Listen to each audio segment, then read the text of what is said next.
Israeli airstrikes against Hezbollah targets in Lebanon have killed almost 500 people, further escalating tensions in the already chaotic Middle East. The top diplomats of South Korea, the U.S., and Japan meet in New York and agree to work on coordinating their leaders' meeting within the year and establish a trilateral secretariat to continue three-way cooperation after leadership changes. The government and ruling party announced their plan to increase employment-related budget by 16% on year to better tackle youth unemployment. It's September 24th, 6 p.m. in Seoul. This is Newscenter. Thank you for joining us. I'm Yoon Min. Israel launched airstrikes across Lebanon targeting Hezbollah in what turned out to be one of the deadliest days in the Middle East. Almost 500 people were killed, including dozens of women and children. Choi Min-jung has our top story. The Israeli strikes on Lebanon on Monday killed at least 492 people. Lebanon's health ministry said more than 90 women and children were among the victims. More than 1,600 were left wounded. The attack marked the deadliest day of conflict between Israel and Hezbollah since 2006. We can say that all those who were killed today are civilians, and anyone can see that it was civilian targets that were hit. The Israeli military reported that its warplanes struck around 1,600 Iran-backed Hezbollah targets and destroyed cruise missiles as well as long and short-range rockets. Israeli Prime Minister Benjamin Netanyahu expressed his willingness to continue Israel's attacks on Hezbollah. I want to clarify Israel's policy. We don't wait for a threat. We anticipate it. Anywhere, in any front, at any time. I promised that we would change the security balance, the balance of power in the north. This is exactly what we are doing. The military conflict between Israel and Hezbollah dates back to 40 years ago. The Iran-backed militant group Hezbollah was established in the early 1980s in response to Israel's invasion of Lebanon. After years of mounting hostility, tensions between the two erupted into a full-scale war in 2006. And 20 years later today, tensions have again escalated amid the war in Gaza and Israel's killing of Hezbollah's most senior military commander in July. Choi Min-jung, Arirang News. The U.S. is sending additional troops to the Middle East in response to the major spike in violence between Israel and Hezbollah. The international community is seeking ways to reduce tensions and prevent an all-out war. Cha Yoon-kyung has more. Major General Pat Ryder, the Pentagon press secretary, said the U.S. is sending a small number of additional military personnel to the Middle East in light of increased tension in the region and out of an abundance of caution during an off-camera press briefing. Ryder would not say how many more forces will be deployed or what they would be tasked to do. The U.S. currently has about 40,000 troops in the region. The additional deployment is interpreted as protecting Israel and preventing escalation due to a possible military intervention by Iran in the fight between Israel and Hezbollah. As tensions increase in the Middle East, international society is voicing its concerns about an all-out war between Israel and Hezbollah and seeking efforts to reduce tensions and prevent a war in the region. The civilians are paying a high price in almost a full-blown war, which must be averted.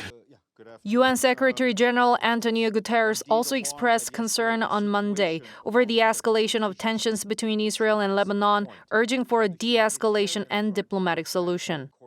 France on Monday requested an emergency UN Security Council meeting to discuss the issue after Israel launched a major cross-border attack against Hezbollah. Jordan expressed solidarity with Lebanon and called for the UN to take action, according to CNN. Meanwhile, the Israeli Air Force said that it had carried out about 650 strike missions in the past 24 hours, targeting southern and northern parts of Lebanon, attacking more than 1,100 targets with more than 1,400 munitions. Cha Yoon-kyung, Arirang News. Shifting gears, the top diplomats of South Korea, the U.S., and Japan have met in New York and reaffirmed their commitment to continued diplomatic cooperation despite political transitions. For that, they agreed to work on holding a summit between their leaders by the end of this year and establish a trilateral secretariat. Our foreign affairs correspondent Bae Eun-ji reports. In a trilateral meeting that took place in New York on Monday, on the sidelines of the UN General Assembly, South Korea's Foreign Minister Cho Tae-il and his American and Japanese counterparts, Antony Blinken and Yoko Kamikawa, vowed to continue to cooperate, regardless of the upcoming leadership changes in the U.S. and Japan. We have political transitions in Japan, in the United States, but this trilat, irrespective of those transitions, will remain vital to the future of all three of our countries, a future that we are working to shape together. This comes as the U.S. presidential election is set to take place in November, and as Japan's ruling Liberal Democratic Party will elect a new leader to become the country's prime minister later this week. The three officials also agreed to pursue efforts to hold a summit between their leaders before the end of this year and establish a trilateral secretariat aimed at institutionalizing the three-way partnership. During a meeting between the vice ministers of South Korea, the U.S., and Japan last May, the three countries agreed to promote a mechanism to further institutionalize cooperation. In line with this, the three countries are currently engaging in discussions to cooperate on establishing a secretariat. As for issues on North Korea, the three diplomats addressed concerns regarding the regime's uranium enrichment facility and a recently unveiled new ICBM missile launcher, as well as its recent military cooperation with Russia. The three countries agreed to firmly respond to all kinds of provocations from the North and work together on urging the regime to abide by UN Security Council resolutions. Monday's meeting was the three officials' first face-to-face meeting in 7 months, since meeting on the sidelines of the G20 summit in Brazil back in February. Bae Eun-ji, Arirang News. A key South Korea-U.S. defense dialogue took place this week here in the capital.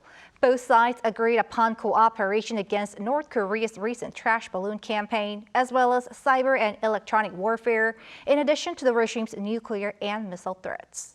Our correspondent Kim Jong-sil has the details. The 25th Korea-U.S. Integrated Defense Dialogue took place in Seoul from Monday to Tuesday, where senior defense officials from both nations reaffirmed their commitment to strengthening their bilateral security alliance. South Korea's Deputy Minister for National Defense Policy Cho Chang-nae and the U.S. Deputy Assistant Secretary of Defense for East Asia An-ka Lee discussed growing threats from North Korea. A central focus of the discussions was reinforcing the defense vision of the U.S.-ROK alliance. The vision includes 3 core objectives: enhancing extended deterrence against the North, modernizing the military alliance through technological cooperation, and expanding security ties with other like-minded nations in the region. Both sides expressed deep concerns over the advancements in North Korea's nuclear and missile programs, including recent space launch attempts. The dialogue also addressed North Korea's continued sending of trash-carrying balloons across the border. The officials condemned these actions, saying they undermine peace and stability on the Korean peninsula. The officials also stressed the importance of a coordinated response to the North's gray zone provocations, which include cyber attacks, electromagnetic warfare, and escalating tensions along the northern limit line, a disputed maritime boundary between the two Koreas. South Korea urged North Korea to respect the NLL's crucial role in maintaining regional peace and stability. Kim Jong-sil, Arirang News.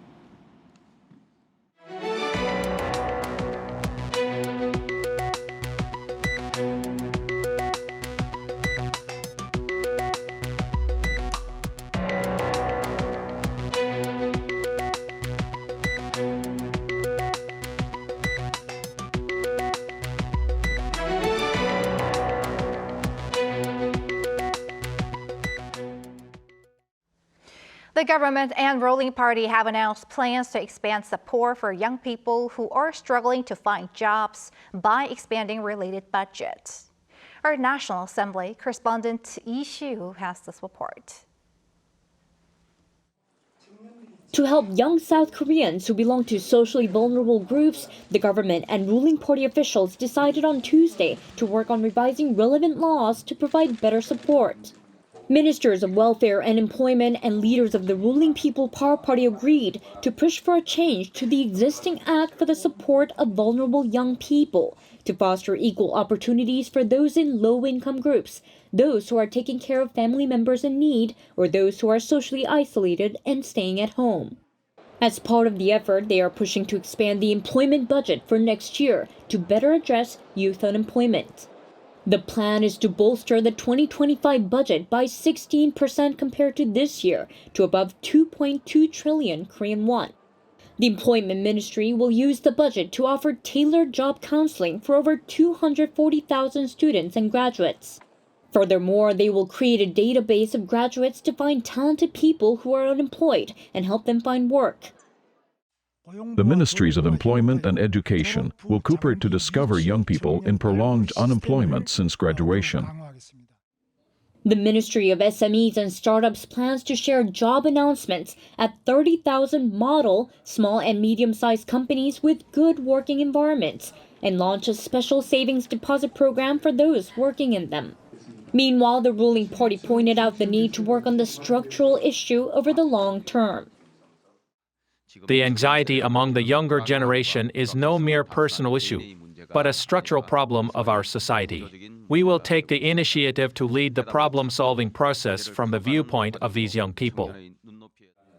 Tuesday's announcement followed a recent alarming survey result from Statistics Korea, which found that over 80,000 young people in South Korea had not sought work for at least 3 years since graduation, and instead spent most of their time at home isolated from society. 이시후, Arirang News.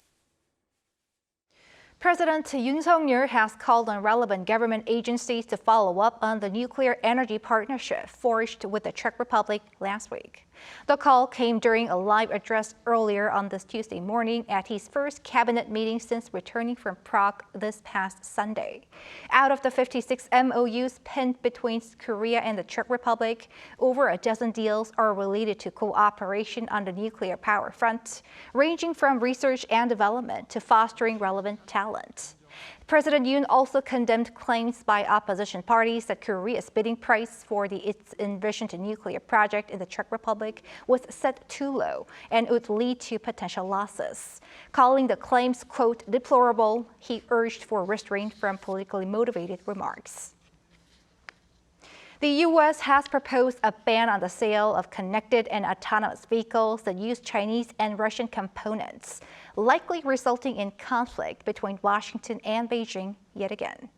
Lee Seung-jae explains. Citing national security concerns, the U.S. Department of Commerce on Monday proposed a new rule that would ban the import or sale of connected vehicles that are installed with software and hardware made in China or Russia.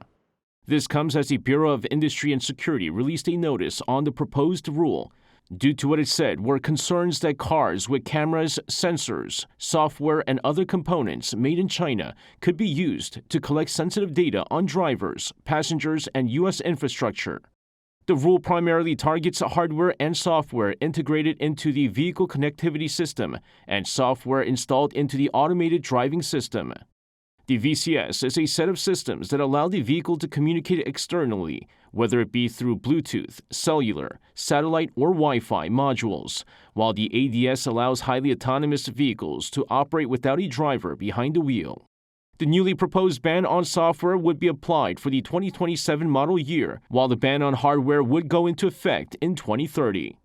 In response to the latest proposed ban, Beijing slammed the announcement, calling it a discriminatory measure. At a regular briefing on Monday, Chinese Foreign Ministry spokesperson Lin Jian stressed China's opposition to the U.S. generalizing the concept of national security and discriminating against Chinese companies and its products. The spokesperson called on Washington to respect market principles and provide an open, fair, transparent, and non-discriminatory business environment for Chinese companies, adding China will resolutely safeguard its own legitimate rights and interests. Seoul will be closely watching the development of the proposed rule, as is expected to force South Korean automakers to readjust their supply chain. 이승재, Arirang News. The Korean government is moving to bring down the price of cabbages by expanding supply. On Tuesday, the Ministry of Agriculture, Food and Rural Affairs announced that it plans to import fresh Napa cabbages from China, with 16 tons set to arrive on Friday.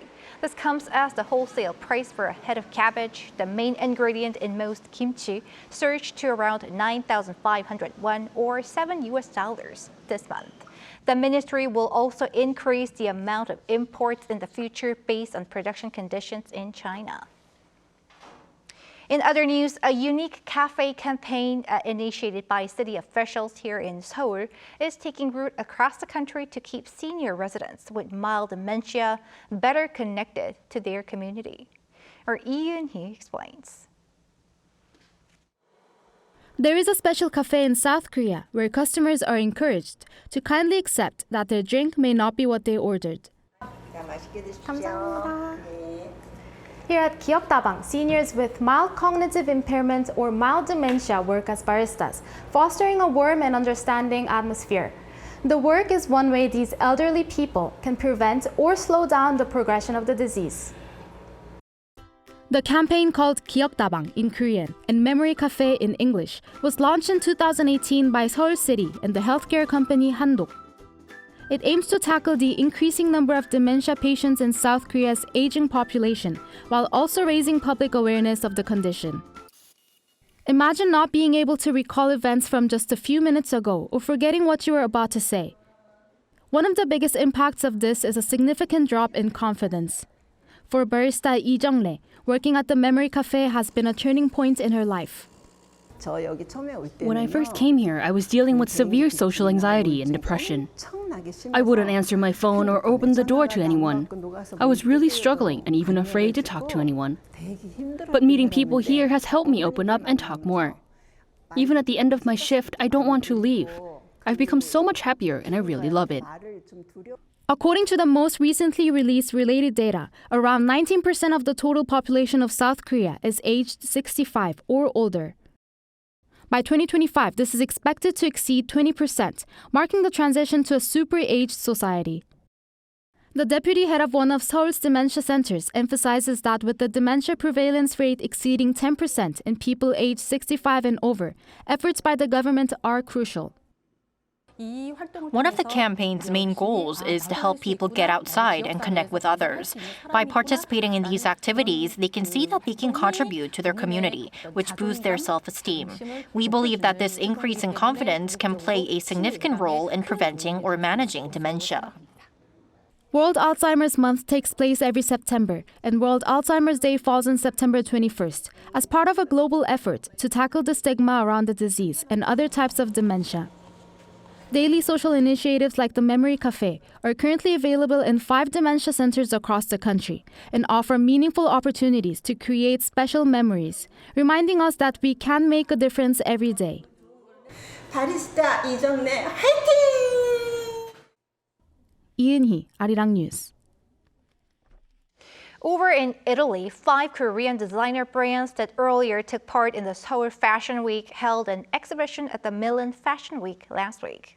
The occasion follows the inking of an MOU between the Seoul Metropolitan Government and the nonprofit National Chamber for Italian Fashion for partnership in promoting bilateral brands. The showcase also included a K-Fashion forum aimed at introducing Korean designs to international buyers. Researchers here have developed a mechanism to predict the diverse impact of potential constructions underground to allow for better response measures. Yoon has more. This is the latest virtual reality setup that simulates the expected vibrations and noise at construction sites. It has been developed by the Korea Institute of Civil Engineering and Building Technology. Detailed data from the simulated construction blast is displayed on the monitor, including its impact range and depth. The values of vibrations and sound can vary and can be changed. You can think of it as a technology that can enhance the understanding for users. With the use of this technology, construction site planners can accurately predict the blast location and expected noise level of underground construction work. Such construction work that takes place underground has been difficult to forecast, which has led to a greater number of civil complaints and petitions. The newly developed simulator can also be used to help residents in surrounding areas understand the noise and vibrations from construction in advance. For large-scale underground construction like the GTX or underground highways that will be built in the future, this technology can help reduce distress for the public. The simulators have been installed and are in operation at the second stage of construction for the Honam high-speed railway project. The research team said it plans to expand the application of the simulator to underground transportation infrastructure development projects, such as future subways and GTX lines. 이은진, Arirang News.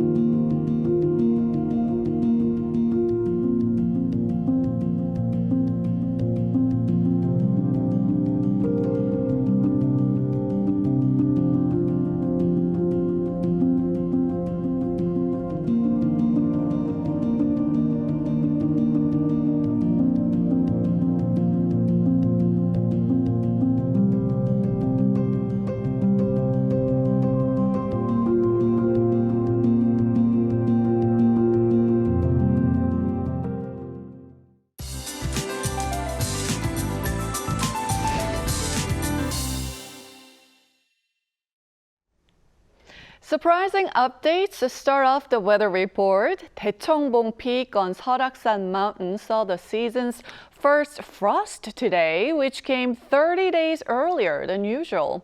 And mountainous regions in Gangwon-do province will continue to see much chillier low temperatures, while the rest of the country will have wide daily temperature gaps. Beginning the day under brighter skies in the mid to upper teens in most parts at 18 degrees here in Seoul and Daejeon tomorrow morning. Busan will be warmer at 22 degrees. Then highs will jump 10 degrees by the afternoon across Korea, topping out at 28 in Seoul. And we will notice more clouds moving in as the day goes on, with afternoon showers in the forecast for Jeju and parts of Gyeongsang-do provinces. 5 to 20 millimeters of rain is in the forecast, so keep an umbrella handy for your evening commute. Now, afternoon heat in the capital stays for the rest of the week. Beware of wide temperature gaps and do dress accordingly. That's Korea for you, and here's a look at the international weather conditions.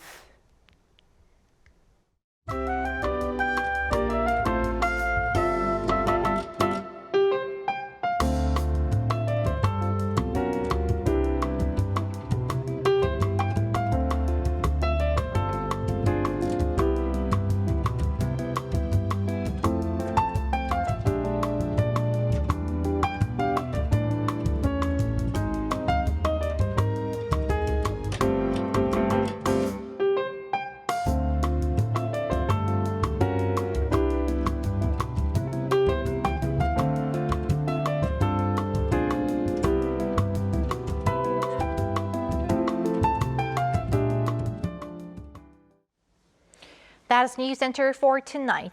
Thank you for watching. A panel session up next.